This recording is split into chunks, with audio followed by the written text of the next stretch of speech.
Hello students, तो आज मैं आपको सिखाने जा रही हूँ कि एक बाइसेक्सुअल फ्लावर के पार्ट्स को किस तरह से हम फ्लो चार्ट के फॉर्म में लर्न कर सकते हैं और उसको याद भी रख सकते हैं।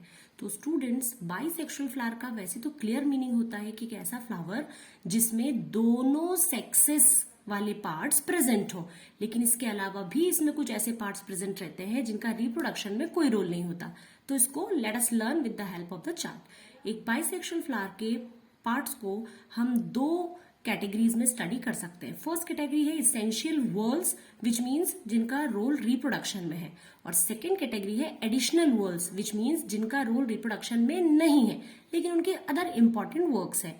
मैं आपको from internal to external parts को सीक्वेंशियल बता रही हूँ। इसेंशियल पार्ट में फ्लावर के सबसे अंदर जो पार्ट होता है इसे कहते हैं जाइनोशियम। इसके दूसरे नाम है कार्पेल या पिस्टिल। ये स्टिग्मा, स्टाइल और ओवरी से मिलकर कंपोज होता है। ये फ्लावर का फीमेल रिप्रोडक्टिव पार्ट होता है।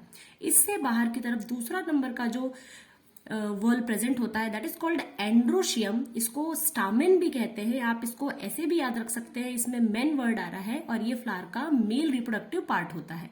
ये दो पार्ट से मिलकर बनता है एंथर और filament.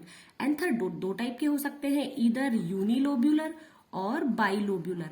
If the anther is bilobular, then the two lobes of the anthers are connected with the help of connective। जो मैंने यहाँ नहीं लिखा है क्योंकि ये इन केस बात है। फिर जो एंथर होता है वो फ्लावर से फिलामेंट की हेल्प से कनेक्टेड होता है। तो ये हो गए फ्लावर के रिप्रोडक्टिव वर्ल्स।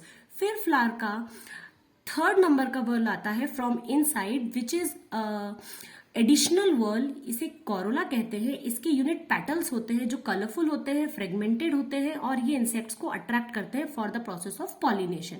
और सबसे बाहर की तरफ जो वर्ल प्रेजेंट होता है दैट इज कॉल्ड कैलिक्स। ये ग्रीन लीफी स्ट्रक्चर होती है जो बर्ड स्टेज में फ्लावर के लिए फोटोसिंथेसिस करती है, और इसकी यूनिट्स को कहते हैं sepals. So here it is students, if you like this then please subscribe and follow. Thank you.